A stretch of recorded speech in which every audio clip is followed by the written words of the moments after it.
ब्रह्म किसे कहते हैं? सच्चिदानंद किसे कहते हैं? सच्चिदानंद रूपाय विश्वोत्पत्त्यादि हेतवे तापत्रय विनाशाय श्री कृष्णाय वयम नमः। विश्व की उत्पत्ति का जो हेतु है वही है सच्चिदानंद, उसी को हम ब्रह्म कहते हैं। दैहिक, दैविक, भौतिक तीन प्रकार के तापों को नष्ट करने की क्षमता जिसमें है वो है सच्चिदानंद। दैहिक, दैविक, भौतिक ये तीन ही प्रकार के ताप होते हैं। दैहिक मानी शरीर में कोई बीमारी आ जाए। अच्छा बोलो भाई, शरीर में बीमारी आ जाए तो हमारा शरीर प्रभावित हो जाएगा कि नहीं? यह है ताप। ये किससे ठीक होगा? बोले ये ठीक होगा दवा लेने से। बोलो हो जाएगा ना, दवा से ये ठीक होगा। लेकिन दैवीय प्रकोप आ जाए जीवन में तो ईमानदारी से बताओ, ये बिना दुआ के ठीक होने वाला नहीं है। दैविक ताप ये दुआ से ठीक होता है।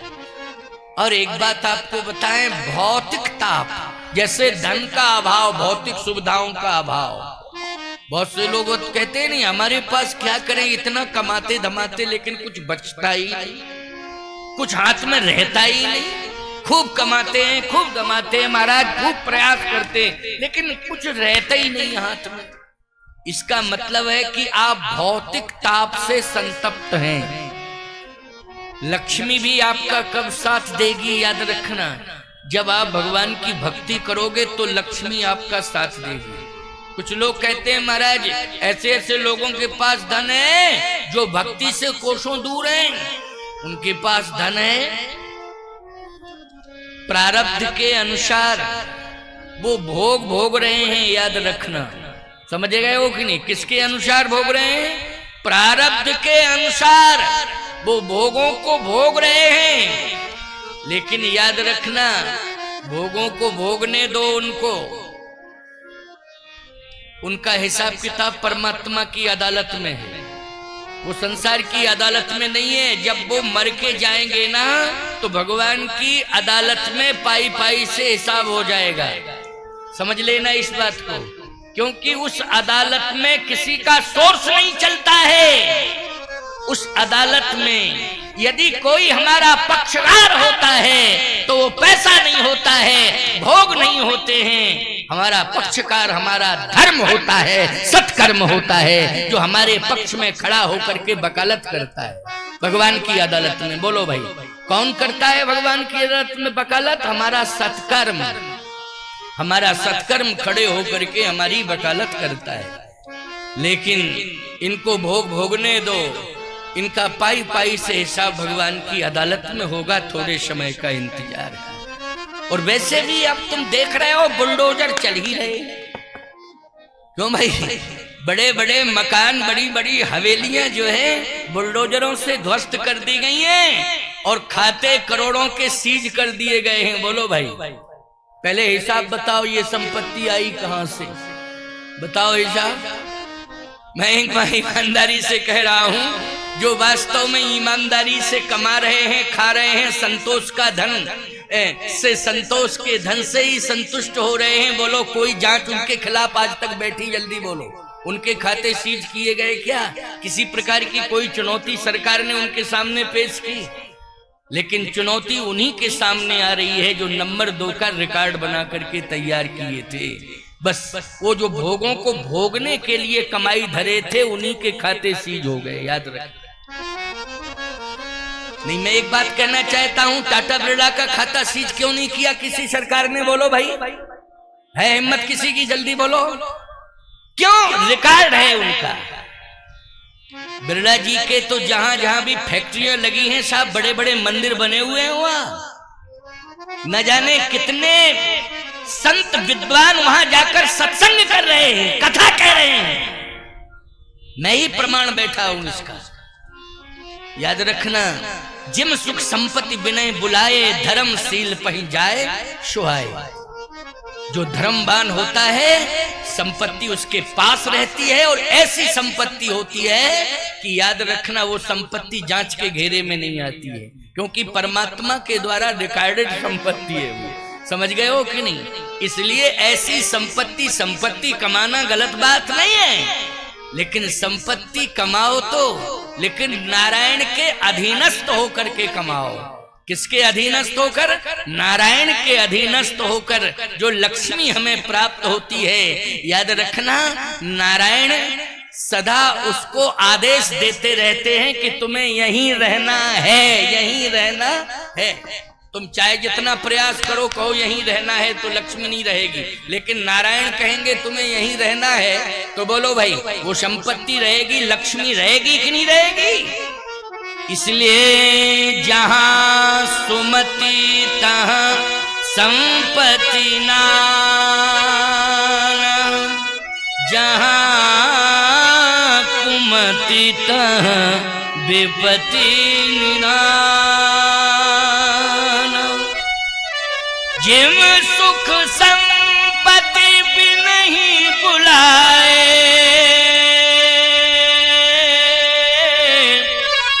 धर्मशील पहि जाए सुहाए।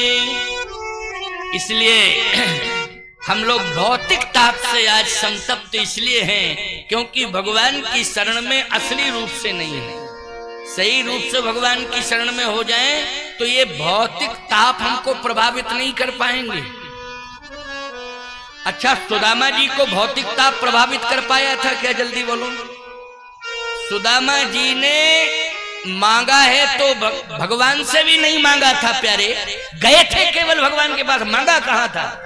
बोलो भाई, मांगा था क्या भगवान से कुछ? भगवान के पास केवल गए थे। लेकिन सुदामा जी जैसे भी थे, भक्त थे, संत थे और संतुष्ट थे। क्या थे? संतुष्ट थे। और संतुष्टि का एक प्रमाण यही है कि कृष्ण जैसा मित्र पाकर के भी मांगा नहीं कृष्ण से। बोलो भाई, मांगा नहीं। लेकिन जिम सुख संपत्ति भी नहीं बुलाए, धर्मशील पही जाए सुहाए। अपने आप भगवान ने दे दिया कि नहीं दे दिया? बोलो। पता ही नहीं चल पाया सुदामा जी को। जब लौट के पहुंचे वापस तब पता चला, नहीं तो मालूम ही नहीं था। भगवान ने दे दिया। इसलिए तुम सबको भगवान देंगे, असली भक्त बने रहो, समर्पित भक्त बने रहो। भगवान तुम्हें अवश्य देंगे, समय पर देंगे। समय का थोड़ा इंतजार करो। समय के पहले मिलता नहीं है, लेकिन थोड़ा इंतजार करना पड़ेगा। द्रौपदी जी ने भी थोड़ा इंतजार किया तो भगवान ने वस्त्रों का अभाव हो रहा था। बोलो, किसका अभाव था? द्रौपदी के पास केवल वस्त्र का अभाव हो रहा था। थोड़ा सा धैर्य धारण किया, रोई तो थी लेकिन धैर्य धारण किया। वसन रूप भय श्याम, भगवान का वस्त्र अवतार हो गया। और बोलो भाई, वस्त्रों की कमी नहीं आने दी। इतना ढेर लग गया वस्त्रों का कि वस्त्रों की कमी नहीं आने दी। बोलो, कमी आई क्या? कोई कमी नहीं आई। भगवान ने इतने वस्त्र दे दिए। तो भक्त बने रहोगे, कमी कभी आएगी नहीं। समस्या आएगी, परिस्थिति आएगी, समस्या चुनौती देगी, लेकिन प्यारे कमी नहीं रहेगी। पूर्ति कौन करेगा? परमात्मा करेगा। द्रौपदी के पास एक ही कमी पड़ रही थी, कपड़ों की कमी। बोलो भाई, साड़ी की कमी पड़ रही थी, लेकिन वो कमी की पूर्ति किसने की? श्याम सुंदर ने की, भगवान ने की। इतने कपड़े तो कोई वस्त्र विक्रेता नहीं दे सकता था। बोलो भाई, दे सकता था क्या? इतने कपड़े जितने भगवान ने ढेर लगा दिए। चल दुशासन, तुझमें जितनी ताकत हो अपना काम कर, और मैं अपना काम कर रहा हूं, कर। तो बोलो भाई, दुशासन की भुजा थकित भई, बसन रूप भय श्याम, सुनहरी मैंने निर्बल के बल राम। तो देखा आपने, ये है भक्ति का चमत्कार। विश्वास करने की जरूरत है, इसलिए विश्वास करो। भक्ति पकड़ में आ गई मनु जी की। कैसे पकड़ में आई? गोस्वामी जी कहते, दृढ़ प्रीति है करहीं आहार। दृढ़ प्रीति, प्रीति बिना नहीं भगति दृढ़ाई, जिम खगेश जल की चिकनाई। तो गोस्वामी जी कहते, करहीं आहार साक फल कंदा,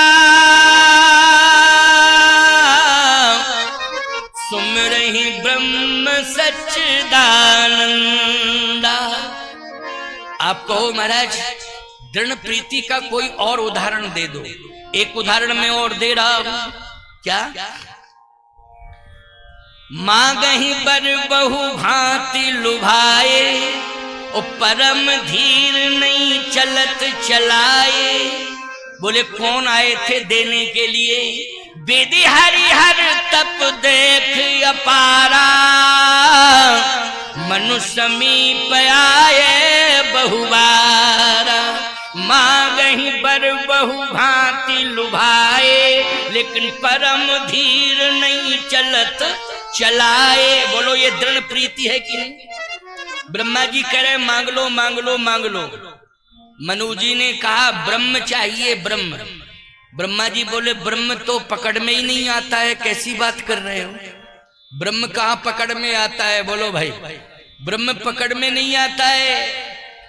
अब ब्रह्म पकड़ में नहीं आता है तो हम कहां से दे सकते हैं? ब्रह्मा हूं मैं, और कुछ मांग लो। महाराज मनु ने कहा नहीं, ब्रह्म ही चाहिए। शंकर जी ने भी कहा कि मांग लो मांग लो, कहे मुझे ब्रह्म चाहिए। शंकर जी ने भी कह दिया ब्रह्म तो पकड़ में आता ही नहीं है, हम कहां से पकड़ लाएं और कहां से तुम्हें दे दें? तो कहे महाराज बस ब्रह्म के अलावा मुझे कुछ नहीं चाहिए। बोलो दृढ़ प्रीति है कि नहीं है?